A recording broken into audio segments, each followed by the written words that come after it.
আপনারা দেখছেন সনাতন ধর্ম। কৃপা প্রয়োজন, ইষ্ট কৃপা, গুরু কৃপা। আরেকটি কৃপা যদি না হয় তাহলে দুটি কৃপাতেই আমাদের ঐকান্তিক সফলতা বা প্রাপ্তি আসতে বিঘ্ন হবে, জন্ম জন্মান্তরের বিলম্ব হয়ে যাবে। সেটি হলো, সেই কৃপাটি হলো নিজের প্রতি নিজের কৃপা, আমার প্রতি আমার কৃপা। এইটা আবার কেমন কথা? আমি আমাকে কৃপা করলে সব কৃপা সার্থক হবে? বললো হ্যাঁ গো, তুমি তোমাকে কৃপা করো, তাহলে ইষ্ট কৃপা এবং গুরু কৃপা তোমার জীবনে প্রতিফলিত হবে। নিজের উপরে নিজের কৃপা মানে কি জানেন? এর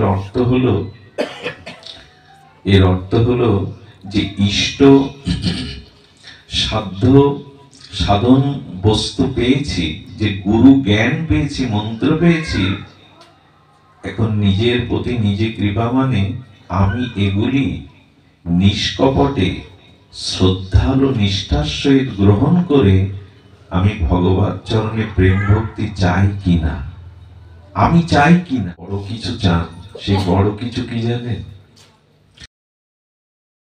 দিতেই যদি হয় আর আমার চাওয়া যদি পূর্ণ করতে হয়, তুমি তোমাকে আমায় দিয়ে দাও না, তুমি তোমাকে আমায় দিয়ে দাও, আর কিছু আমি চাই না। এটা এটা ভাবলেও চিত্ত প্রসন্ন হয়, নির্মল। প্রভু দাও, আমি সব থেকে বড় চাওয়াটা তোমার কাছে চাইছি, তুমি তোমাকে আমায় দিয়ে দাও। এইগুলো ভক্তির অন্তিম কথা। তো নিয়ে কি করবে? বলো তোমাদের আনন্দ, তোমাদের সেবা, তোমাদের সুখ আমার একমাত্র ভজন হোক, তোমাকে দিয়ে দাও। স্বামী স্ত্রীর যে মধুর পারস্পরিক দাম্পত্য মধুময় জীবন, এটার আজ বড় অভাব। এই জন্য চরিত্র সদাচার থাকতে হয়, তেমন স্ত্রীকেও এক প্রতিমুখী থাকতে হয়, এটার খুব অভাব। এর কারণে দাম্পত্য জীবনের যে মধুরতা, এটা থেকে সমাজ পরিবার এখন বঞ্চিত।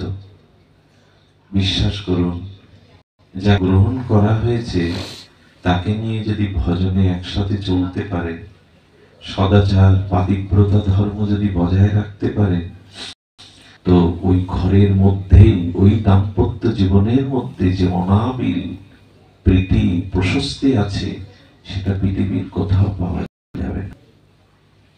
আমি এক ধর্মযোদ্ধার কথা জানতাম ইতিহাসে। তিনি যুদ্ধে যেতেন, ধর্মযুদ্ধে। রাত 2-3টে দ্বীপ্রহরে গিয়ে এসে দরজায় টোকাতের সাথে দরজা খুলে যেত, স্ত্রী খুলে দিত, বলে তুমি ঘুমাও না? বলে যার প্রতি দেবতা ধর্মের জন্য জীবন উৎসর্গ করেছে, তার সহধর্মিণী হয়ে কি শয্যায় ঘুমাতে হয়? কি করো তুমি? দরজায় হেলান দিয়ে দাঁড়িয়ে থাকি, কখন আসবে তুমি? মন্দির করার জন্য খুব ব্যাকুল, আমি একটু নিষেধ করব। ঘরে রাখুন সুন্দর সিংহাসনে রাধা মাধবকে, কিন্তু খুব আবেগে মন্দির বানাতে যাবেন না বাড়ি। কারণ মন্দির তৈরি করলে ওই গোবিন্দের সংসারই করতে হবে, আপনার সংসার চলেই যাবে কিছুটা। ওটা একটা সংসার, আবেগে তৈরি করে শেষে আর প্রদেওয়ার কারো পাবেন না। আমার মনে হয় মন্দির বাড়ান, প্রতিটা বাড়িতে বাড়িতে মন্দির হোক, তবে সেটা দেহ মন্দির হবে, দেহটাই মন্দির হবে। মন্দির খুব তৈরি করে পথ দিয়ে যেতে যেতে দেখা যায় না কত ভগ্ন মন্দির খসে খসে পড়ছে, সেখানে আরাধনার কেউ নেই, পূজা দেওয়ার কেউ নেই। আমার মা গর্ভধারিণী, প্রায় 30-35 বছর বোধাটা দাদার শিবকালী রাধা গোবিন্দ মন্দিরে 3 বেলা আসেন। ঝরঝর করে বৃষ্টি হচ্ছে, এই বয়স, হাত পা কাঁপে, তবু চলে আসে। রাত 11টায় নামের পরে মন্দির থেকে অনেক সময় অন্ধকারে চলে যান। কবে মনে হয় কবে পথে পড়ে পড়ে থাকবে, কিন্তু ওটা জীবনের ব্রত করে নিয়েছে। মায়ের কথা এই জন্য বললাম, মা মাঝে মাঝে যদি অসুস্থ থাকে, কোথাও যায়, সেখানে মাকে দর্শনের কাছে হাত জোড় করে অনুরোধ করতে হয় সন্ধ্যাটা দেওয়ার জন্য। কিন্তু মন্দির করে যদি তার উপযুক্ত সেবা পরিচর্যা না করতে পারেন, আবেগে একটা মন্দির বানিয়ে দিলে, এর থেকে দেহটাকে মন্দির করুন। প্রণতি পিবন্তি যে ভগবত আত্মনা শতাং কথামৃত শ্রবণ পুটেষু সম্ভূতম পুনন্তি তে বিষয়া বিদিশ মলাশয়ং ব্রজন্তি তচ্চরণ সরোহন্তিকম। দেখুন, কৃষ্ণ নাম, কৃষ্ণ গুণ, কৃষ্ণ লীলাবৃন্দ, কৃষ্ণের স্বরূপ সম সবই চিদানন্দ। শ্রী ভগবানের নাম, শ্রী ভগবানের রূপগুণ লীলা সবই চিদানন্দময়। ভগবানের অভিন্ন স্বরূপ হল তার নাম, রূপ, লীলা। এই জন্য বললেন যে কথম মৃত শ্রবণ পুটে। তো ভগবৎ স্বরূপ নাম, রূপ, লীলা, সাক্ষাৎ চিদানন্দময় অভিন্ন ভগবৎ স্বরূপ যখন কথামৃত রূপে কর্ণপুটে প্রবেশ করে, তখনই আমাদের অনন্ত জন্মের দূষিত মলাশয় আমাদের চিত্তে, আর সেটা পরিচ্ছন্ন পরিষ্কার করে অমল বিমল চিরন্তন শ্রী ভগবানের ভক্তি রানীর একটি স্থান তৈরি হয়। ভজন দুই প্রকার, একটি হলো নির্মল ভজন, আর একটি হলো মলযুক্ত ভজন। একটি হলো সকাম ভজন বা সকাম ভক্তি, একটি হলো নিষ্কাম ভক্তি।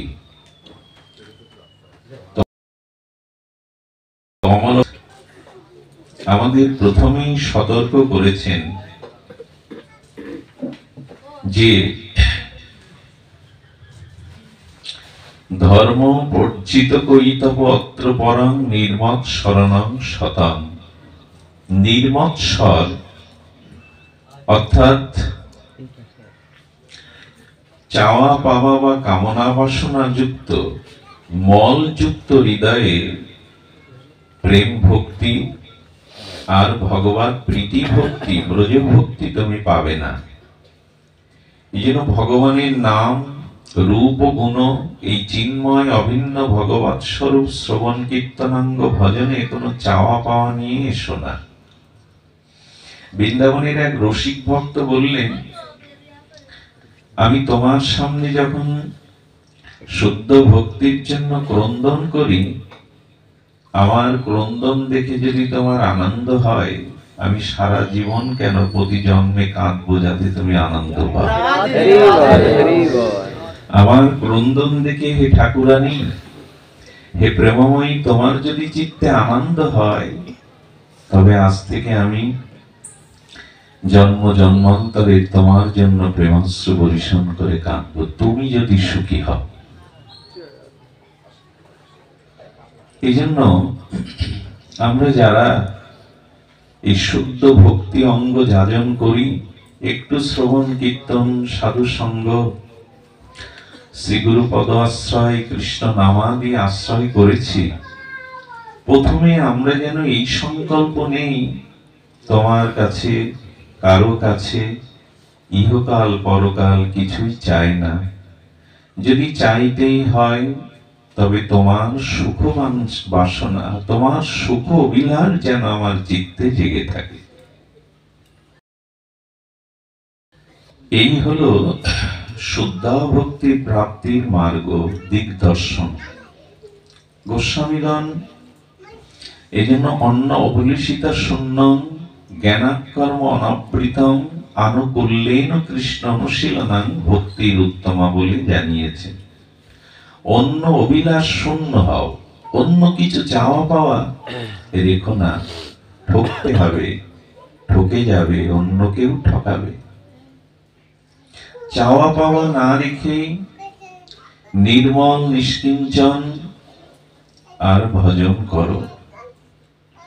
যদি আমাদের এই নিষ্কিঞ্চন নির্মল শুদ্ধ কপটতা শূন্য ভক্তি জানতে হয়, তাহলে এই তৎজাতীয় নির্মল চিত্ত নিষ্কিঞ্চন অন্য অভিলাষ শূন্য ভক্তদের চরিত্র শুনতে হবে।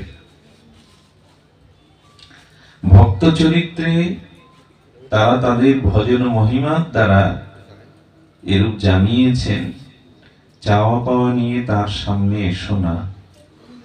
তবে জন্ম জন্মান্তরের আমাদের ভোগ বাসনা চিত্তে ভরা সংস্কার তো চাওয়াটাই তার সামনে গিয়ে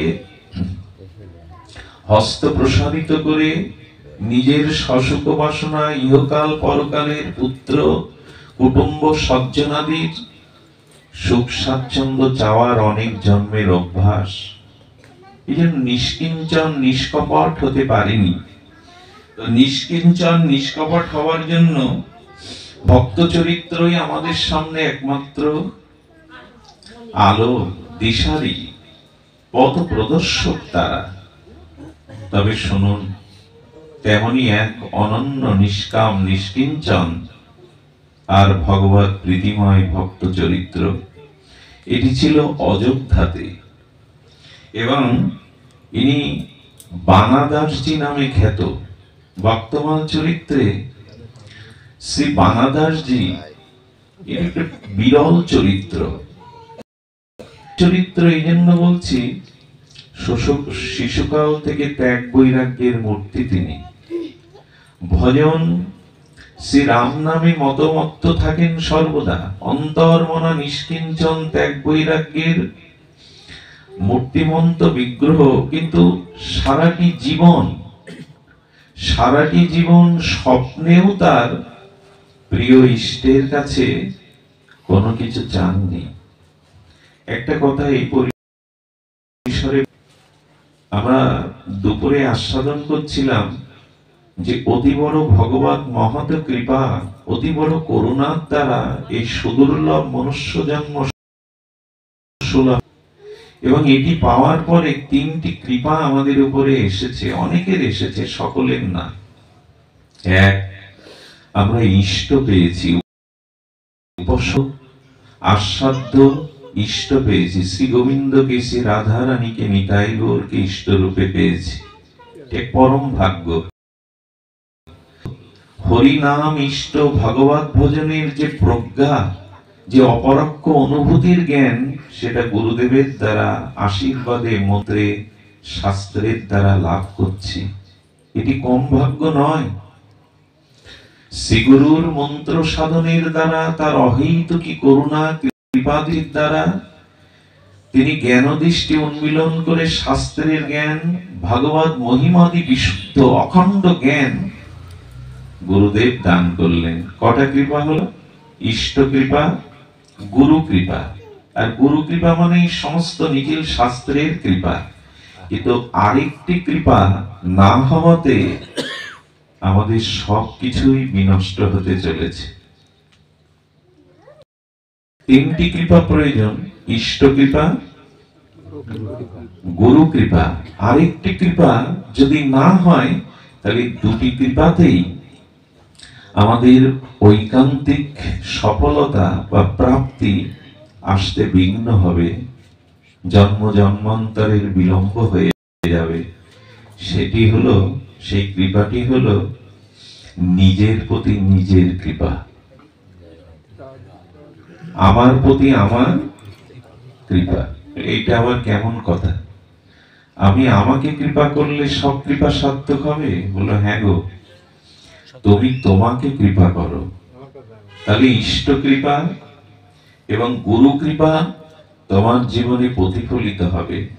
নিজের উপরে নিজের কৃপা মানে কি জানেন? এর অর্থ হলো যে ইষ্ট সাধ্য সাধন বস্তু পেয়েছি, যে গুরু জ্ঞান পেয়েছি, মন্ত্র পেয়েছি, এখন নিজের প্রতি নিজে কৃপা মানে আমি এগুলি নিষ্কপটে শ্রদ্ধালু নিষ্ঠার সহিত গ্রহণ করে আমি ভগবত চরণে প্রেম ভক্তি চাই কিনা, আমি চাই কিনা। আমি যদি আমার উপরে এইগুলি নিষ্ঠা বিশ্বাস রুচিতে না আনতে পারি, ভজন করতে হয়, যন্ত্রের মতো শিথিলতা এসে যায়, তার মধ্যে অনাত্ম এসে হাজির হয়, মান সম্মান অর্থ, চরণ নিয়ে কাড়াকাড়ি, সুনাম, শিষ্য প্রশিষ্য, নিজের বড় বড়ত্ব, এই অনর্থগুলো এসে যায়, তখন নিজের প্রতি আমি আর কৃপা করতে পারি না। অর্থাৎ এগুলি পেয়ে যে আমাকে গোবিন্দ চরণে প্রেম ভক্তি লাভ করতে হবে, এর জন্য কঠোর অনুশীলন চাই, কঠোর ত্যাগ চাই, কপটতা ত্যাগ করা চাই। এটি নিজের প্রতি নিজে না করলে, নিজের কৃপা নিজে না করার দরুন আগের দুটি কৃপা থেকে আমি বঞ্চিত হয়ে যাই। এখন আমি আমার প্রতি কৃপা করছি তো, উদ্ধার চাই তো আমার, নাকি মনের মধ্যে লুকিয়ে রয়েছে কামনা বাসনা, সংসারের ভোগ বিলাস? নিজের প্রতি নিজের কৃপা চাই, তা না হলে হবে না। এই জন্য আমাদের প্রতি যেন আমরা কৃপা করি, আর যেন কোনো এই অভিশাপ, এই দুঃখময় যন্ত্রণাময় সংসারে পতিত স্খলিত না হতে হয়। এই জন্য নিজেকে নিজে কৃপা করুন। এত কিছু প্রাপ্তির পরেও যদি ভগবান চরণে পৌঁছাতে না পারি, সেটা আমাদের জন্য বড় পরাজয় হয়ে যাবে, বড় পরাজয় হয়ে যাবে। এই জন্য ছোটবেলা থেকে এই বানাদারজি অধ্যায় প্রভু রাজীব লোচন, সীতাপতি মা জানকী, প্রভু রামচন্দ্রের ভজন করে যান। দীর্ঘ জীবন পরিক্রমায় কত বসন্ত, কত শীত কেটে গেছে, কত অনুকূল, কত প্রতিকূল পরিস্থিতি তার জীবনের উপর দিয়ে বয়ে গেছে। একদিনও স্বপ্নের মধ্যেও তিনি প্রভুর কাছে নিজের কোন ইহকালে পরকালের কোন কামনা বাসনা শোষিত চাননি। তো যখন ওনার অন্তিম সময় উপস্থিত, খুব ধ্যান দিয়ে শুনুন, যখন অন্তিম সময় উপস্থিত, উনি মাথা তুলে বসে নাম করতে পারছেন না, শরীরটা ধুলায় কিছুটা হেলিয়ে দিয়েছেন। হে রাম, হে জানকী বল্লভ, হে জানকী মা, এইভাবে যখন আরতিতে ডাকছেন চোখের জলে, ভগবান রামচন্দ্র তিনি নিত্য স্বরূপধামে তার চোখ দিয়ে বিন্দু বিন্দু প্রেমাশ্রু গলিত হচ্ছে। জানকী মা, জগৎলক্ষ্মী সীতা প্রভুর হস্তটি নিজের হাতে নিয়ে বলছে, কেন কাঁদছো প্রভু, কেন কাঁদছো তুমি? নিশ্চয়ই তোমার কোন ভক্তের কথা ভেবে তুমি কাঁদছো। কি হয়েছে বলো? সীতা, দেখো না, সারাটি জীবন কত ঝড় গেছে, কত অনুকূল প্রতিকূল পরিস্থিতির মধ্যে জীবন কাটিয়েছে, নিজের সুখ স্বাচ্ছন্দ্য কখনো চায়নি। আজ অন্তিম সময়ে সে কিভাবে আরতি ভরে, হে জানকী বল্লভ, হে সীতা মা, হে প্রভু রাজীবজন বলে আরতিতে ডাকছে। তার নয়ন, তার প্রাণ যেন তৃষ্ণায় চাতকের মতো আমার দর্শন চাইছে। আমি কাঁদছি কেন জানো? আমি কিছু দিতে পারলাম না ওকে, আমি কোনো কিছু ওকে দিতে পারলাম কেন? চাইনি আমার কাছে ও কখনো কোনোদিন কিছু চাইনি। আজ সীতামা বলছে, চলো না, আমরা যুগলে গিয়ে আজ ওকে দর্শন দেই। সেই যদি কিছু না চাই, তবে চলো না আজ দুজনে এই সময়ে তাকে দর্শন দিয়ে কৃপা করি। সে আরতি ভরে যখন জয় রাম সিয়ারাম, জয় রাজীব লোচন, জয় জানকী বল্লভ বলে আরতি স্বরে ডাকছে, চোখকে বিশ্বাস করতে পারছে না। সেই ভাঙা কুটিরের, ভজন কুটিরের দুয়ারে রাম সীতা এসে দাঁড়িয়েছে। প্রভুর চরণ, প্রভুর কমল বদন, এই প্রেমময় যুগল মূর্তি দেখে উনি চোখের জলে ভাসছেন না, প্রেমানন্দে হাসি কান্না মিশ্রিত ভক্তির অনুভূতি প্রকাশ করছেন। প্রভু এসেছ, মা জানকী মা এসেছ, যুগলে দাঁড়াও, নয়ন সম্মুখে, নয়ন সম্মুখে দাঁড়াও। ভক্তের এই আরতি, ভক্তের এই দৈন্য, ভক্তের এই নামনিষ্ঠা প্রেম ভক্তি দেখে সীতামা বলছেন, বাবা বাবা, কোনো কিছু প্রার্থিত থাকলে প্রার্থনা করো না বাবা। তোমাকে কিছু দেওয়ার জন্য বড় ব্যাকুল হয়েছে। দেবে মা, দেবে, চাইলে বর দেবে। বলে তোমাকে অদিও প্রভুর কিছু নাই। দেখো পাওয়ার জন্য প্রভুর চোখে সজল হয়েছে। তুমি চাও, প্রভু দেবে, কথা দাও। আজ এই অভাগাকে, এই জীব অধমকে যা চাইব দেবে। কি চাইল জানে? চাইল তুমি এই বর দাও যে তোমরা অনন্ত অনন্ত কল্প, অনন্তকাল মা সীতার এবং তোমার যেন প্রসন্নতা, তোমাদের দাম্পত্য এই যুগল জীবন যেন আনন্দময়, প্রসন্নময়, প্রীতিময় থাকে। তাই তোমরা দুজন সুখ, পরম আনন্দে, পরম সুখে, পরম প্রসন্নতায় অনন্তকাল যুগ যুগান্তর যেন তোমরা সুখে থাকো। সীতামার চোখে জল পড়ে গেল। বলে হ্যাঁ রে,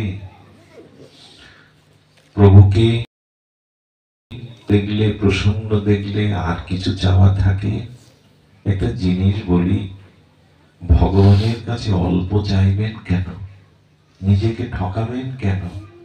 তার কাছে ধন জন, সুন্দরী রমণী, পুত্র পরিবার এগুলি অল্প। চাওয়ার বস্তু ভগবানের কাছে আছে। চাইতে হয় না এমন নয়, কিছু চাইতে নাই এমন নয়। এই যে চাইলেন, বানাজি চাইলেন তোমরা প্রসন্ন থেকো, তোমাদের মুখে সর্বদা প্রেমময় আনন্দ যেন ভরে থাকে। এটাও তো চাওয়া। যদি হয় তবে বড় কিছু চান। সেই বড় কিছু কি জানেন? দিতেই যদি হয় আর আমার চাওয়া যদি পূর্ণ করতে হয়, তুমি তোমাকে আমায় দিয়ে দাও না, তুমি তোমাকে আমায় দিয়ে দাও, আর কিছু আমি চাই না। এটা এটা ভাবলেও চিত্ত প্রসন্ন হয়, নির্মল। প্রভু দাও, আমি সব থেকে বড় চাওয়াটা তোমার কাছে চাইছি, তুমি তোমাকে আমায় দিয়ে দাও। এইগুলো ভক্তির অন্তিম কথা। তো নিয়ে কি করবে? বলো তোমাদের আনন্দ, তোমাদের সেবা, তোমাদের সুখ আমার একমাত্র ভজন হোক, তোমাকে দিয়ে দাও।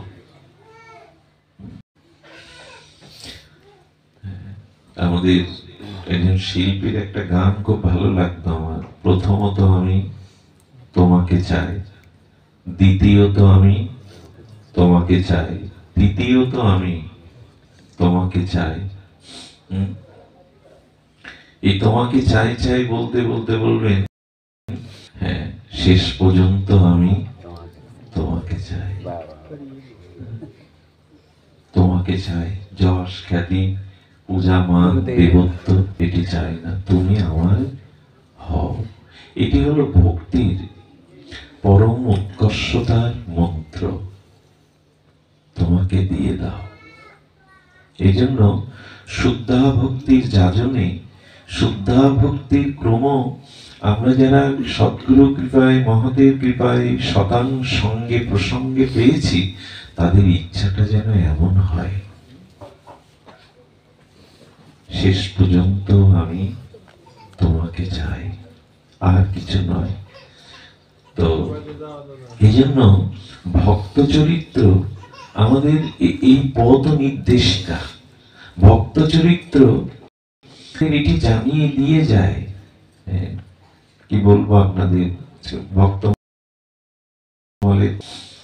বিপিন বিহারী এক গ্রামের অনতি দূরে জঙ্গল ছিল, এটাও ভক্তমালের কথা। অনতি দূরে বলছিল, এই জঙ্গলের পাশে একটা ছোট নদী, একটা কাঠের পারাপারের সেতু, এপারে বিপিন বিহারী প্রাচীন মন্দির। সেই মন্দিরে গ্রামবাসীগণ মিলে একজন অতি দুস্থ, অভাবী কিন্তু ভক্ত, সেই ভক্তকে, শ্রদ্ধালু ভক্তকে, তার স্ত্রীকে ওই মন্দিরের সেবার দায়িত্ব দিয়েছেন।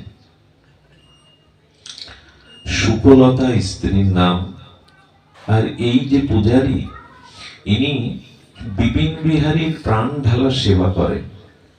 কিন্তু মাঝে মাঝে না, ওই জঙ্গল থেকে এক মহাত্মা ওই কাঠের সেতু অতিক্রম করে বিপিন বিহারীর আরতি দেখতে, বিগ্রহ দর্শন করতে আছে। নিষ্কিঞ্চন মহাত্মা নীরবে আসেন, একটু দর্শন করেন আরতি, আবার চলে যান। এই পূজারী এই শুদ্ধ মহাত্মাকে মাঝে মাঝে দেখেন, ভক্তকে আরতি করার সময় ওনার দর্শন করেন। দর্শনে ওনার চিত্তে উল্লাস হয়, আনন্দ হয়, প্রীতি হয়। একদিন সুন্দর আরতির পোশাকে সজ্জিত হয়েছেন পূজারী। পঞ্চপ্রদীপ হাতে নিয়ে বিপিন বিহারীর দিব্য আরতি যখন শুরু করেছেন, হঠাৎ পেছন থেকে কে যেন এসে বলছে, ওগো মহাত্মা কাঠের সাঁকো পার হতে গিয়ে উনি পড়ে গেছেন, ওই ধুলা কাদার মধ্যে উনি পড়ে গেছেন। এই শব্দটা শুনছে, কিন্তু আরতি দর্শনে কথাটা শুনেও কেউ সেদিকে খেয়াল দিচ্ছে না। কথাটা পূজারীর কানে এলো। পূজারীর কানে যে এসেছে, প্রদীপ তো 7 বার বিগ্রহে দেখাতে হয়, হয়নি, 3 বার দেখিয়ে আরতি বিশ্রাম না দিয়ে, সমাপ্ত না করে, পূর্ণাঙ্গ আরতি দর্শন না করিয়ে ছুটে গিয়ে দেখেন মহাত্মা পড়ে আছে কাদার মধ্যে।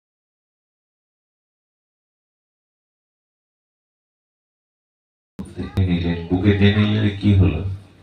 ধুলা, মাটি, কাদা, ও সেই আরতি করা শুভ্র বাবা, তুমি আরতি করতে করতে এই পোশাকে ধুলাবালি লাগালে। বাবাকে নিয়ে ওনাকে শুশ্রূষা করেছেন, ওনাকে ধুয়ে মুছে বাবা আবার কবে আসবেন? বলেন, আগামী শারদ পূর্ণিমার রাত্রে আমি তোমার কাছে আবার আসবো, দর্শনে আবার আসবো। উনি কথাটি স্মরণ রেখেছেন। কিন্তু গ্রামবাসী, যারা মন্দির কমিটির সেবক বৃন্দ, তারা বললো, আপনাকে মন্দিরে কি জন্য রাখতে যাব? আপনি বিধি জানেন? আপনি আরতি অসমাপ্ত রেখে আপনি আরতি ফেলে ধুয়ে, আচ্ছা ওনাকে তুলতে তো অন্য কেউ যেতে পারত, আপনি আরতি সমাপ্ত না করে, বিশ্রাম না করে ছুটে চলে গেলেন। এটি কি উচিত হলো? এটি কি নিয়ম? বিপিন বিহারী ঠাকুরের দিকে তাকিয়ে পূজারী বলছেন, আমি ছুটে যাইনি, আমার মন প্রাণ ছুটে গিয়েছিল। মহাত্মা পড়ে আছে, আমার মন প্রাণ যেন কে আকর্ষণ করে ছুটে নিয়ে গেছিল। এখানে যদি বলি, গোবিন্দ বলেছেন, মদ পূজা, মদ ভক্ত পূজা অধিক, আমার থেকে আমার ভক্তের পূজা আমার থেকে অধিক করে করবে, আমার থেকে আমার ভক্তের পূজা অধিক করে করবে, তবেই না আমি তোমার প্রতি প্রসন্ন হব। তো উনি অপেক্ষা করছেন শারদ পূর্ণিমার, বাকি 2 দিন। কি অপূর্ব ঘটনা গো ভক্তের জীবনে! 2 দিন বাকি থাকাতে তার সুকমলতা তার স্ত্রীকে ডেকে বলছেন, দেখো আমাদের হাতে তো পয়সা কড়ি নাই, কিন্তু আমি একটা জিনিস ভেবেছি, বাবাজি মহারাজ শারদ পূর্ণিমার নিশীতে আসবেন, ওই রাত্রে আসতে গিয়ে তো ওই সাগর মাটিটা সরে সরে গেছে, ওগুলো নড়ে, বাবাজি যদি আবার পড়ে যায়, উনি যদি আবার পড়ে যান, এক কাজ করবে, আমাদের তো অর্থ করি নাই, ওই যে উঁচু ডিবিটা আছে না, ওইটা গর্ত করে আমি যদি মাটি কাটি, তুমি বয়ে বয়ে ওখানে একটু দিতে পারবে, সাঁকোটা মজবুত করে দিতে পারবে, যাতে উনি আর পড়ে না যান, কষ্ট না পান। স্ত্রী, একটা কথা বলি, বর্তমান সময়ে আদর্শ আধ্যাত্মিক স্বামী স্ত্রী বা তাদের ভিতরে আধ্যাত্মিক মধুরতম যে প্রীতি, এটার খুব অভাব। সংসার করতে হয়, স্ত্রীকে গ্রহণ করেছি আমরা, কিন্তু দাম্পত্য প্রেমের গভীরতা দিন দিন শিথিল হতে হতে, হ্রাস পেতে পেতে প্রায় শূন্যে চলে গেছে। স্বামী স্ত্রীর মধ্যে যে আধ্যাত্মিক প্রেম এবং ভজনীয় যে প্রীতি, এই প্রেমটা শিথিল হয়েছে, অপরাধ ক্ষমা করবেন, তার দুটি কারণ। পুরুষদের ভেতরে এখন সদাচারের খুব অভাব, তাদের মন ভিন্নমুখী, তারা সদাচার চরিত্র বড় শিথিল। আর মেয়েদের মায়েদেরকে একটা অভিশাপ দেখা দিয়েছে, এক পতির প্রতি সন্তুষ্টতা অনেকেই থাকতে পারছে না। এ কারণে সংসারে দাম্পত্য জীবন যে মধুময়, জয়দেব পদ্মাবতী, অর্জুন মিশ্র তার স্ত্রী, এগুলো, কিন্তু আজ এই স্বামী স্ত্রীর যে মধুর পারস্পরিক দাম্পত্য মধুময় জীবন, এটার আজ বড় অভাব। এই জন্য চরিত্র সদাচার থাকতে হয়, তেমন স্ত্রীকেও এক প্রতিমুখী থাকতে হয়, এটার খুব অভাব। এর কারণে দাম্পত্য জীবনের যে মধুরতা, এটা থেকে সমাজ পরিবার এখন বঞ্চিত। বিশ্বাস করুন, যা গ্রহণ করা হয়েছে তাকে নিয়ে যদি ভজনে একসাথে চলতে পারে, সদাচার পাতিব্রতা ধর্ম যদি বজায় রাখতে পারে, তো ওই ঘরের মধ্যেই, ওই দাম্পত্য জীবনের মধ্যে যে অনাবিল প্রীতি প্রশস্তি আছে, সেটা পৃথিবীর কোথাও পাওয়া যাবে না। আমি এক ধর্মযোদ্ধার কথা জানতাম ইতিহাসে।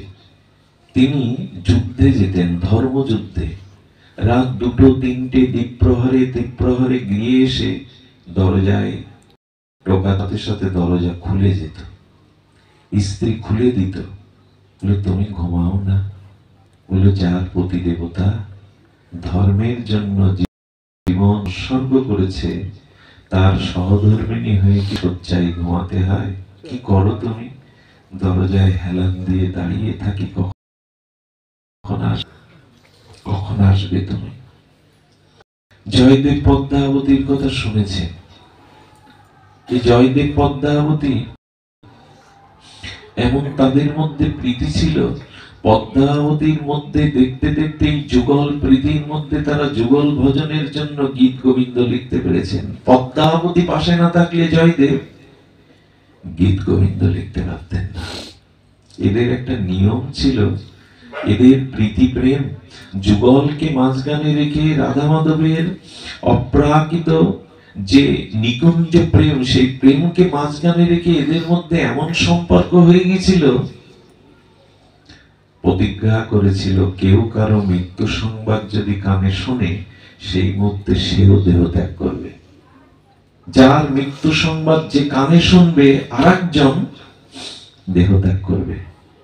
এবং পদ্মা কখনো জয়দেবকে না সেবা করিয়ে সেবা নিতেন না। আপনারা জানেন তো, যেদিন গোবিন্দ গীত গোবিন্দের অসমাপ্ত পদ লিখতে এসেছিলেন, সেদিন জয়দেবের রূপ ধরে গোবিন্দ এসেছিলেন এবং স্বামী মনে করেই তো তাকে সেবা দিয়েছিলেন। পদ্মা, পদ্মাবতী স্বামী মনে করেই সেবা দিয়েছিলেন, ওই রূপে এসেছিলেন। কি সংকেত দিল জানেন? স্বামীর মধ্যে যদি জগৎ স্বামীকে দেখে কেউ ভজন করতে পারে, জগৎ স্বামী স্বামীর রূপ ধরে এসে তাকে কৃপা করে। জগৎ স্বামী তার স্বামীর রূপ ধরে এসে তাকে কৃপা করে। জয়দেব গঙ্গা, যিনি পদ্মাবতীর জয়দেব, তিনি এসে দুয়ারে ভিজে কাপড়ে গঙ্গা স্নান করে এসে দেখে পদ্মা প্রসাদ পাচ্ছে। যারা প্রকৃত স্বামী হয়, স্ত্রীকে বোঝবার, যাদের ভেতরে দয়া, ক্ষমা, উদারতা আছে, তারা স্বামীর কোনো দোষ দেখে তাকে শাসনের পরিবর্তে নিজে দুঃখ পায়। পদ্মা আজ আমাকে ছেড়ে একা প্রসাদ পাচ্ছে, কথা না বলে নীরবে চোখের জল ফেলছেন। এ হলো ভালোবাসার ধর্ম। কটু কথা বলে, শাসন করে নিজে কষ্ট পাচ্ছে পদ্মা। তুমি কি আদর্শ ভুলে গেছো? যেই জয়দেবকে কাপড়ে দেখেছে, জয়দেব সামনে উপস্থিত হওয়ার সাথে সাথে বলছেন, আপনি তো সেবা পেলেন, বিশ্রাম মন্দিরে গেলেন, ভিজা কাপড়ে আপনি দুয়ারে দাঁড়িয়ে। পদ্মা, তার আগে বলো, আজ আমাকে সেবা না করে তুমি একা সেবা নিতে পেরেছ? আমার কথা তোমার স্মরণে ছিল না? পদ্মা তখন হাত জোর করে বললেন, আমাকে পরীক্ষা কেন নিচ্ছ? তো আমি কত পরীক্ষা দেব? আমার ঘরে স্বামী, বিশ্রামে গেছে, বাইরেও স্বামী, আমি কত পরীক্ষা দেব? আপনিই তো এলেন, প্রসাদ বাড়তে বললেন, প্রসাদ পেলেন, আপনার অধরামৃতই তো আমি পাচ্ছি। জয়দেব সাধারণ না। জয়দেব মনে মনে ভাবলেন, কিছু ঘটল না তো? তার ভজন মন্দিরে গিয়ে গীত গোবিন্দের পৃষ্ঠা উল্টিয়ে দেখলেন, যা তিনি লিখতে পারেননি, দেহি পদপল্লব মুদারাম, জয়দেবের বেশ ধরে গোবিন্দ লিখে দিয়ে গেছে। পদ্মাবতীর সামনে এসে হাত পেতে বলছেন, পদ্মা, দাও না, তোমার অধরামৃত প্রসাদ আমাকে দাও।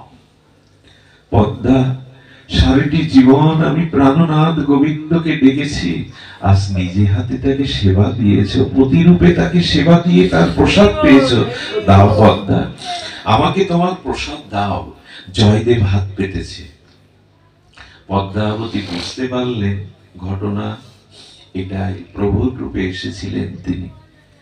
ওই দেশের রাজা, তার কানে কথাটা চলে গেল যে পদ্মা এবং জয়দেব, এদের একজনের মৃত্যু সংবাদ যদি আরেকজন পায়, সে দেহ ত্যাগ করবে।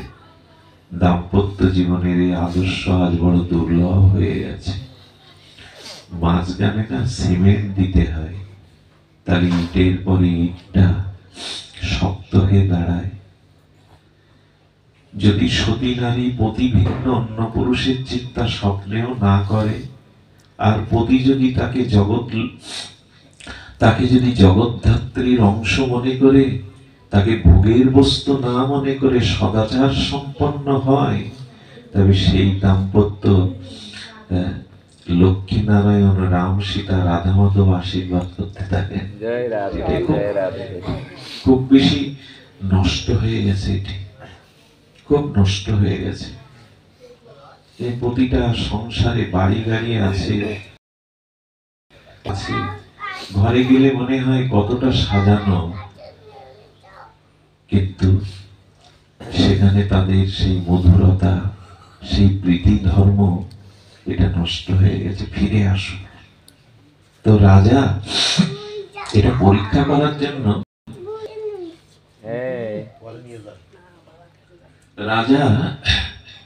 এটি পরীক্ষা করবার জন্য রানীকে নিমন্ত্রণ করে এনেছিলেন। রানীকে নিমন্ত্রণ করে এনেছিলেন জয়দেবের কাছ থেকে, যে রানীর কাছে পদ্মে দুদিন থাকবে। তো রাজার বাক্য, রাজা ভক্তও ছিলেন, পরীক্ষা করবার জন্য পদ্মাবতীকে এনে রেখেছিলেন। রাজা এর সত্যতা যাচাইয়ের জন্য হঠাৎ জয়দেবের কাছে দুধ পাঠিয়ে ঘটনা করতে বললেন। পদ্মা ভজন করতে করতেই দেহ ছেড়ে তার প্রাণ চাইছে। কি বলবো আপনাদের, মুহূর্তে জয়দেবের কানে কথাটি যখন গেল, জয়দেব পড়ল, দেহ ছেড়ে চলে গেল। রাজা তখন বিপাকে পড়লেন, এটাও সম্ভব? আসলে দেহ দুটো, কিন্তু একটা চলে গেলে আর একটা থাকবে কি করে? জানেন, কোন মায়ের কোলের সন্তান যদি কাল মৃত্যু এসে নিয়ে যায়, অনেক মার হাড় ছিদ্র হয়ে যায়, হাড়টা ছিদ্র হয়ে যায়। পুত্র শোক, পুত্রের প্রতি প্রীতি এমন, পুত্র চলে গেছে তো হাড় ছিদ্র হয়ে যায়, আর পিতার স্মৃতিশক্তি প্রায় অর্ধেক অংশ লুপ্ত হয়ে যায়, পাগল হয়। ভালোবাসা থাকলে এরকম হয়, কারো শোকে কারো বিরহে হাড় ছিদ্র হবে, এগুলো মায়ের হয়। এখনো শোনা যায়, দেখবেন পতির মৃত্যু দেখে অনেক সতী সাথে সাথে বা এক দুদিনের মধ্যে আর এই জগতে থাকলো না। ঘরের এই শান্তিটা যদি থাকা যায় না, তাহলে সংসার আনন্দময় হয়। কিন্তু রাজা বড় চিন্তায় পড়ে গেলেন, এই কি করলাম আমি? পদ্মাবতীকে জয়দেবের পাশে এনে পদ্মাবতী বারবার প্রাণ আকুল করে জয়দেবকে ডেকেছিলেন, এবং গোবিন্দের ইচ্ছায় জয়দেব প্রাণ ফিরে পেয়েছিল। রাজা জানতে চেয়েছিলেন কথাটি কতখানি সত্য। এই জন্য যেমন পেয়েছেন তাকে নিয়েই সংসারে ওই এককে নিয়েই আনন্দে থাকুন, ভজনে। আমার খুব ভালো লাগে জানেন, যেমন স্বামী স্ত্রী হরি কথাতে আসে একসাথে, পরিবারের সকলকে নিয়ে আসে না, আমার দেখলে বুকটা ভরে ওঠে। এটা ভজনের নিয়ম, একসাথে ভজন করাটা এটা অনেক বড় প্রাপ্তি, সবার ভাগ্যে হয় না। আমি নাম নিচ্ছি না, কিন্তু চোখের সামনে যখন তাদের দেখি, বিবাহ পরে যারা বিবাহ করবেন আগামীতে, বাসর রাত্রে স্ত্রীর কাছে বা স্ত্রী স্বামীর কাছে এই প্রতিজ্ঞা করিয়ে নেবেন, যেন একসাথে ভজন করতে পারি, বাকি জীবনটা যেন একসাথে ভজন করতে পারি। এসব এখন হয় কি, আদর্শ সংসার, আদর্শ, এই কথাটি এই কারণে বললাম, বিপিন বিহারী মন্দিরের এই পূজারী স্ত্রীকে বলার সাথে সাথে বলছেন, সাধুর জন্য ব্রিজ নির্মাণ করব, এতে আর এমন করে বলতে হয়, তুমি মাটি কেটে দিও, আমি ঝুড়িতে করে বয়ে বয়ে ব্রিজ করব। ওরা মন্দির কমিটিকে বললে তো দিতে পারত, গ্রামবাসীকে দিয়ে করে দিতে পারত। একটা অনুরোধ রাখবো, সাধুগুরু বৈষ্ণবকে কখনো চাকর বাকর দাস দাসী অন্যকে দিয়ে সেবা করবেন না, এদের সেবাটা নিজে হাতে করবেন, তাহলে ভক্তি হবে, ভগবান সন্তুষ্ট হবে। লোক রেখে ঘরে মন্দির করেছেন, অথচ আপনার যাওয়ার সময় নেই, টাকা দিয়ে লোক রেখেছেন, এ মন্দির করে কি করবেন আপনি? এক বাবাজি বলেছিল বৃন্দাবনে, মন্দির নির্মাণের জন্য, বিগ্রহ প্রতিষ্ঠার জন্য যারা ডোনার মানে কি, যারা দাতা, এদের বাড়ি যায়, মানে যিনি মন্দির করবেন বিগ্রহ প্রতিষ্ঠা করবেন এদের কাছে যায়, বারবার যায় অর্ঘ্য নেওয়ার জন্য। কিন্তু যে মন্দির করলো, যে বিগ্রহ প্রতিষ্ঠা করলো, সেখানে সে বারবার যায় না। এই জন্য আমার মনে হয় কি, এখন বাড়িতে মন্দির করার জন্য খুব ব্যাকুল, আমি একটু নিষেধ করব। ঘরে রাখুন সুন্দর সিংহাসনে রাধা মাধবকে, কিন্তু খুব আবেগে মন্দির বানাতে যাবেন না বাড়ি, কারণ মন্দির তৈরি করলে ওই গোবিন্দের সংসারই করতে হবে, আপনার সংসার চলেই যাবে কিছুটা, ওটা একটা সংসার। আবেগে তৈরি করে শেষে আর প্রতি আর কারো পাবেন না। আমার মনে হয় মন্দির বাড়া, প্রতিটা বাড়িতে বাড়িতে মন্দির হোক, তবে সেটা দেহ মন্দির হবে, দেহটাই মন্দির হবে। মন্দির খুব তৈরি করে পথ দিয়ে যেতে যেতে দেখা যায় না কত ভগ্ন মন্দির খসে খসে পড়ছে, সেখানে আরাধনার কেউ নেই, পূজা দেওয়ার কেউ নেই। আমার মা গর্ভধারিণী, প্রায় 30-35 বছর বোধাটা দাদার শিবকালী রাধা গোবিন্দ মন্দিরে 3 বেলা আসেন। ঝরঝর করে বৃষ্টি হচ্ছে, এই বয়স, হাত পা কাঁপে, তবু চলে আসে। রাত 11টায় নামের পরে মন্দির থেকে অনেক সময় অন্ধকারে চলে যান। কবে মনে হয় কবে পথে পড়ে পড়ে থাকবে, কিন্তু ওটা জীবনের ব্রত করে নিয়েছে। মায়ের কথা এই জন্য বললাম, মা মাঝে মাঝে যদি অসুস্থ থাকে, কোথাও যায়, সেখানে মাকে দর্শনের কাছে হাত জোড় করে অনুরোধ করতে হয় সন্ধ্যাটা দেওয়ার জন্য। কিন্তু মন্দির করে যদি তার উপযুক্ত সেবা পরিচর্যা না করতে পারেন, আবেগে একটা মন্দির বানিয়ে দিলে, এর থেকে দেহটাকে মন্দির করো। আমি বলছিলাম সেই পূজারী আর তার মধু কমলিনী, তার স্ত্রী, দুইজনে শুরু করলেন সকালে। মাটি কাটতে কাটতে গর্ত হয়ে গেছে, ওই গর্ত থেকে ঝুড়ি তুলে দেয় আর স্ত্রী মাথায় নিয়ে আসে। কয়েক ঝুড়ি ওই ব্রিজে, কাঠের তৈরি করা ব্রিজে মাটি দিতে দিতে হঠাৎ জঙ্গল থেকে এক কিশোর মূর্তি চলে এলো, এসে বলছে, শোনো মা, দূরে ডেকেছে, বললো, দেখো তুমি এভাবে মাটি বয়ে ঘরমুক্ত হয়ে যাচ্ছ, তুমি ঝুড়িটা আমায় দাও। উনি মনে করলেন আমাদের পূজারী কোন আশ্রিত শিষ্য হবে, না হলে আমার এই দশা দেখে ওর কেন দয়া হবে, তো আমাদের পূজারী বাবার কোন শিষ্য হবে। এই ভেবে ওনার মুখ দেখেই উনি ঝুড়িটা দিয়ে দিলেন।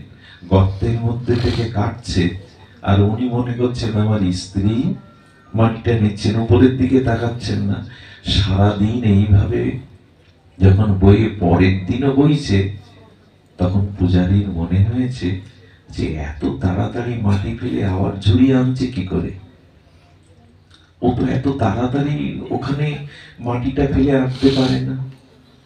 যেই উপরের দিকে তাকিয়েছে, তাকে স্ত্রী পিছনে দাঁড়িয়ে এক কিশোর মাটি মাথায় করে ফেলে ফেলে দিচ্ছে। উনি উঠলেন, ওটার সাথে সাথে স্ত্রীকে বলছেন, তুমি বইছ না বলে দেখো না, আমি মনে করেছি তোমার কোন শিষ্য আসছে, আমার মাথা থেকে কেড়ে নিয়ে মাটিগুলো কাল থেকে ও তো ফেলছে। যখনই বলেছে তখনই একটা লাঠি তুলেছে, লাঠি তুলে বলছেন, তোকে কে আদেশ দিয়েছে মাটি তোলা? ওরে, ভজন নাই, সাধন নাই, সাধুর জন্য এইটুকু সেবা সে করছিল, তুই কেন বঞ্চিত করবি? ও তার কে? তুই কেন তুই এই কাজ করছিস আমাকে না জানিয়ে? লাঠি তুলেছে, লাঠি তুলে ভয়ে সন্ত্রস্ত হয়েও ছুটতে শুরু করেছে। ছোট নদী তো ওদিকে যাচ্ছে না, যেদিকে মন্দির ওই দিকে ছুটছে। কি ঘটনা ঘটলো জানে?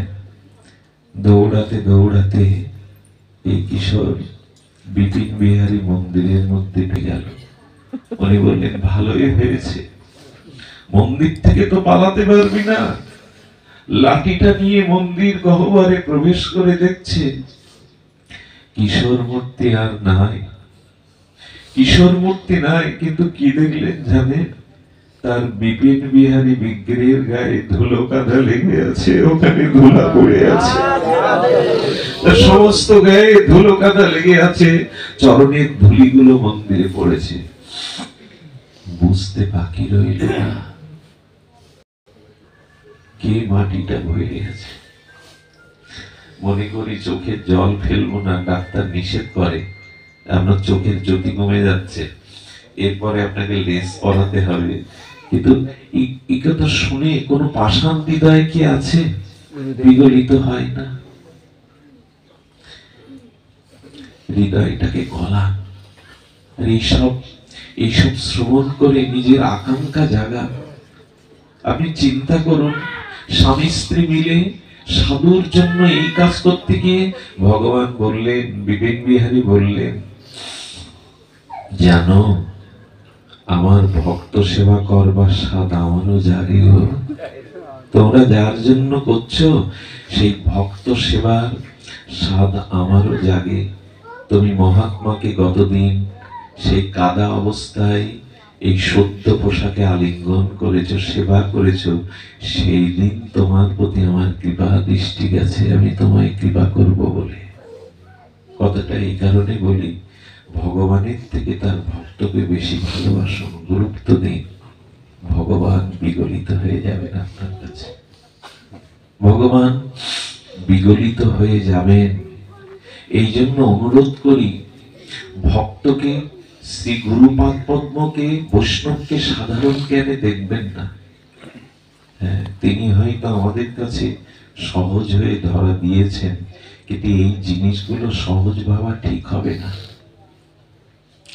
সহজ ভাবা এগুলি কখনোই ঠিক হবে না।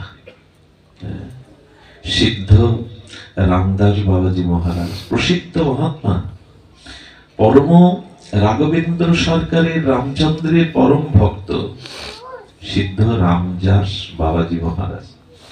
তোমার গুরু মহারাজ এটা খুব বলতে ছিল, প্রাতঃস্মরণীয় বন্দনীয় চরণ ছিল মোরারি মোহন দাস বাবাজি, এটা খুব বলতে। রামদাস বাবা উনি শিষ্যদের নিয়ে কি করতেন জানেন? কোন মনোরম তপবনে বা নদীর তীরে তাঁবু টানাতেন, তাঁবু টানিয়ে ওখানে ভজন সাধন করতেন। তো জঙ্গলে যেতে যেতে তাঁবুটা, শিষ্যরা বলছে, প্রভু স্থানটি মনোরম, এখানে তাঁবুটা যদি আপনি বসাতে বলেন, আদেশ দেন। শিষ্যরা তাঁবু তৈরি করলো। রামদাস বাবাজি বলছেন, কিন্তু তাঁবু তো ফেললে আশেপাশে জলের ব্যবস্থা আছে কিনা দেখো। তখন তো আর এখনকার সময় নয়, জল আপনি হাতে করে বয়ে নিতে পারবেন না। কিন্তু জঙ্গলে বহু পুরনো দিনে একটা বিশাল পাতকোয়া কুয়ো ছিল। ওটা আগেকার দিনে ধনীরা তৈরি করে দিয়ে আসতো, ঋষি মুনি সাধকরা যাতে জল সেবা পায়। তো বললেন, ওই তো কুয়ো দেখা যায়, চলো তো আমার সাথে। কুয়োয় গিয়ে দেখে জল দূষিত, পোকামাকড় হয়ে গেছে। গুরুদেব ওপরে তাকিয়ে দেখেন এক বিশাল বৃক্ষের বড় একটা শাখা ডাল ওই কুয়োর উপরে আচ্ছাদিত হয়েছে, ওর পাতা পড়ে পড়ে জলগুলো নষ্ট হয়ে গেছে। গুরুদেব বললেন, আমরা না পেলেও পরবর্তী যে সাধকের জলটি দূষণ মুক্ত, প্রদূষণ মুক্ত করা একান্ত প্রয়োজন।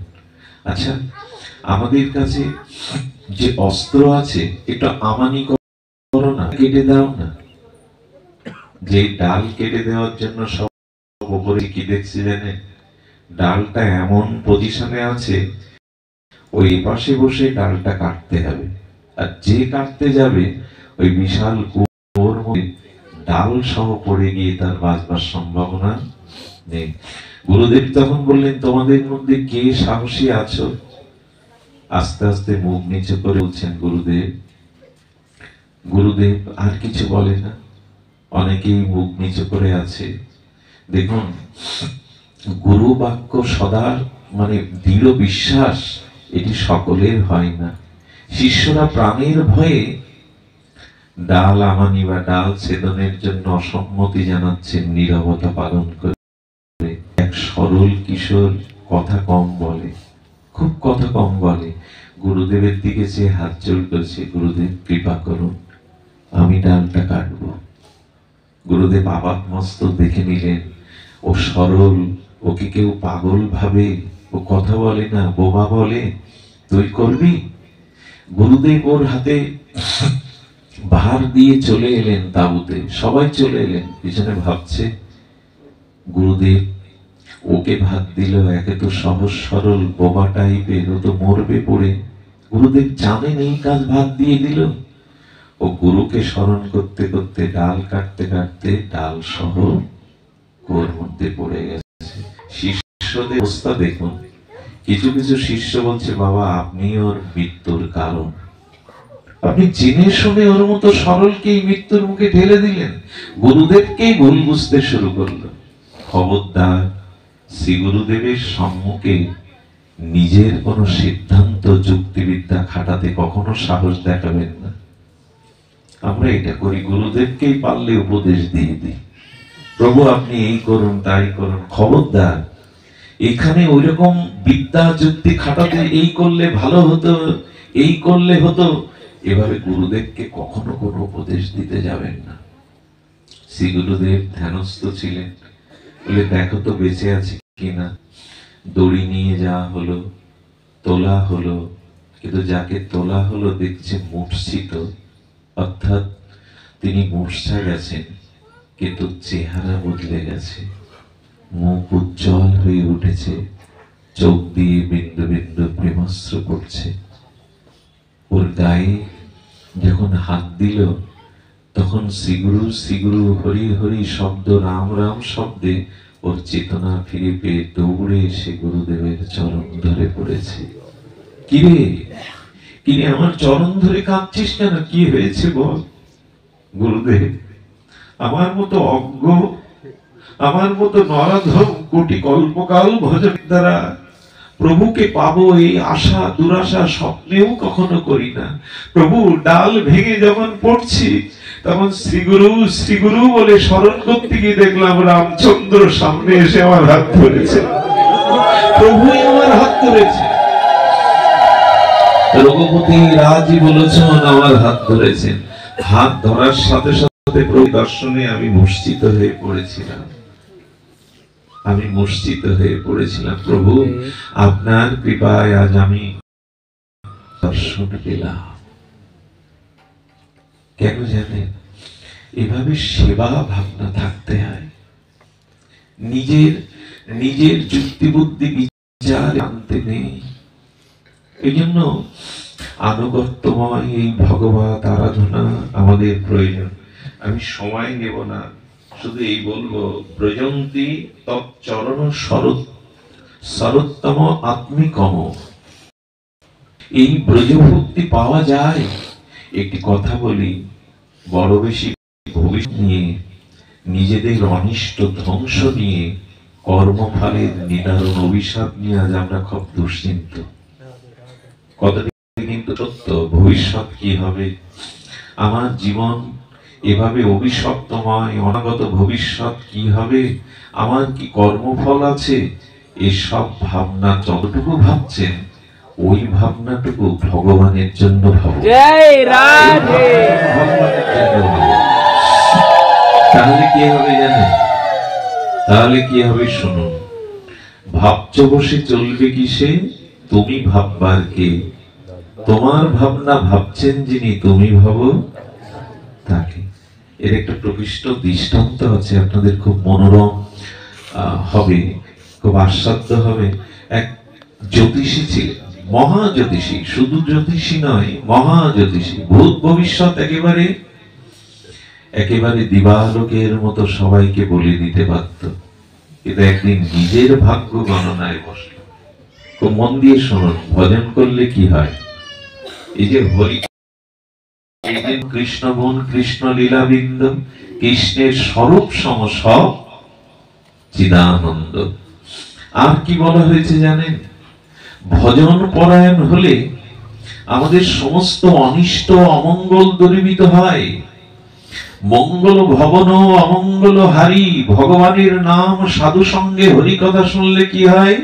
মঙ্গল ভবন অমঙ্গল হারি। তুলসীদাস গোস্বামী বললেন, হরি ভজন করলে, ভগবত স্মরণ করলে, সাধু সঙ্গে হরি কথা শ্রবণ করলে তুমি মঙ্গল ভবনে আছো, অমঙ্গল দূর হয়ে যাবে যাবে। তুমি মঙ্গল ভবনে আছে, ওখানে অমঙ্গল আসতে পারবে না।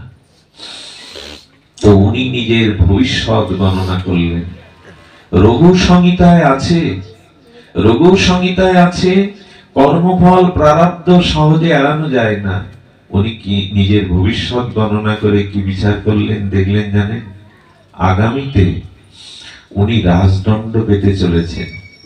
ওনার কোন দুষ্কর্মের কারণে রাজা ওনাকে চুন কালি মাখিয়ে আর ওনার গলে জুতা দিয়ে ওনাকে কালিমা লেপন করে ঝাড়ু পেটা করতে করতে ওনার রাজ্য থেকে বের করে দিয়েছেন। ব্রাহ্মণের এই ভবিষ্যৎ দ্রষ্টা জ্যোতিষশাস্ত্রের বিচার করে উনি বড় ভেঙে পড়লেন। আমার জীবনে একজনের ঘর পোড়ানোর অপরাধে রাজা তাকে এই করবে, এটা উনি দেখতে পেলেন। দেখুন, আমাদের শ্যামাচরণ লাহিড়ী, এই বিখ্যাত যোগীরাজ পশ্চিমবাংলার, উনি এক পথ দিয়ে যাচ্ছেন ওনার শিষ্য পিছনে, শিষ্যের দিকে পেছনে ফিরে বললেন, তোর কাঁধের ওই কাপড়টা ছিঁড়ে একটা পটি করে রাখ। এর 2 মিনিট পরে উনি এক উচ্চ অট্টালিকার নিচে দাঁড়িয়ে থাকলেন। 2 মিনিট, ওপর থেকে একটা ইট পড়লো, পাটা ফেটে রক্তারক্তি হয়ে গেল। শিষ্যর দিকে তাকিয়ে বললেন, যেটা ছিঁড়তে বলেছিলাম কাপড়ের ভাঙা, ওই দিয়ে ব্যান্ডেজ করে দে। শিষ্য বললেন, তার মানে আপনি জানতেন, 2 মিনিট পরে আপনার পা কাটবে, আর কাপড় বাঁধবার জন্য আমাকে 2 মিনিট আগে কাপড়। আচ্ছা, যদি জানতেন তাহলে আপনি এখানে দাঁড়িয়ে আঘাতটা নিলেন কেন? বললেন, এটা আমার প্রারব্ধ, আমি জানতাম, এড়িয়ে যেতে পারতাম আমি, তবে কোনো না কোনো জন্মে আঘাত আবার পেতে হতো, তাই আমি ভোগে নিলাম। এখন যোগী হলেও কর্মফলের প্রারব্ধ সে নষ্ট করতে পারে না, কিন্তু ভক্তি কি করতে পারে দেখুন, ভগবত ভজন কি করতে পারে দেখুন। এই জ্যোতিষী শ্রীগুরুর চরণে গিয়ে পড়লেন। একটা কথা বলি, যদি কখনো কোনো জাগতিক বা যে কোনো সাংসারিক বিষয়ে কোনো সংকটে পড়েন, অনুরোধ করব, শ্রী গুরুকে জানান, মহৎ সাধুকে জানান। একমাত্র সমাধান এরাই করতে পারে। ক্ষমতা, অর্থ সবসময় কাজে লাগে না। খুব বড় ক্ষমতাবান মানুষও এক সময় কাজে লাগে না। উনি জ্যোতিষী তো, উনি গিয়ে গুরুদেবের চরণে আকুল হয়ে কেঁদে, গুরুদেব রক্ষা করুন। গুরুদেব বললেন, ওঠ, রক্ষা কবচ আছে। আজ থেকে তুই প্রতিদিন লক্ষ নাম নেবে, এই নাম কিন্তু ত্যাগ করবি না। 6 মাসে তোর প্রারব্ধে যে ঘটনা ঘটতে যাচ্ছে, তুই প্রীতি এবং নিষ্ঠায় এই নাম বন্ধ করবি না। উনি কর্মফলের নিদারুণ অভিশাপ, ব্রাহ্মণ দেহ পেয়েছেন তো অপমানের বড় ভয়। উনি ওই নিষ্ঠার সহিত নাম নিতে নিতে যখনই সেই প্রারব্ধের সময়, কাল, যোগ উপস্থিত হলো, কি ঘটলো জানেন? শুনুন, ভজন করলে, হরিনাম আশ্রয় করলে, ভগবত ভজন বা শ্রী গুরুদেবের চরণে যদি আপনার নিষ্ঠা, আকুলতা, সমর্পণ থাকে, তবে কি হয় দেখুন, যেদিন তার এই প্রারব্ধ, তার আগের দিন রাত্রে ঘুমিয়ে স্বপ্ন দেখছেন উনি কি এক অহিত বুদ্ধিতে এক বিধবার ঘরে আগুন দিয়েছেন। সেই বিধবা রাজার কাছে বিচার চেয়েছেন, রাজা ওনাকে ধরে নিয়ে মাথা মুন্ডন করেছেন। ওই যা যা প্রারব্ধে যোগ ছিল, স্বপ্নতে দেখছেন যে রাজা আমাকে চুনকালি মাখিয়ে, জুতোর মালা পরিয়ে, ঝাড়ু পেটা করতে করতে ওনার নগর থেকে বের করে দিচ্ছেন। এই বের করে দিতে দিতে ভোর হয়ে এলো। ভোর হওয়ার পরেই শ্রী গুরুদেবের চরণে গিয়ে পড়ে বললেন, যারে, যেটা বাস্তবে তোর কর্মফল ছিল, ভজন মহিমায় স্বপ্নতেই তা পরিশোধ হয়ে গেল।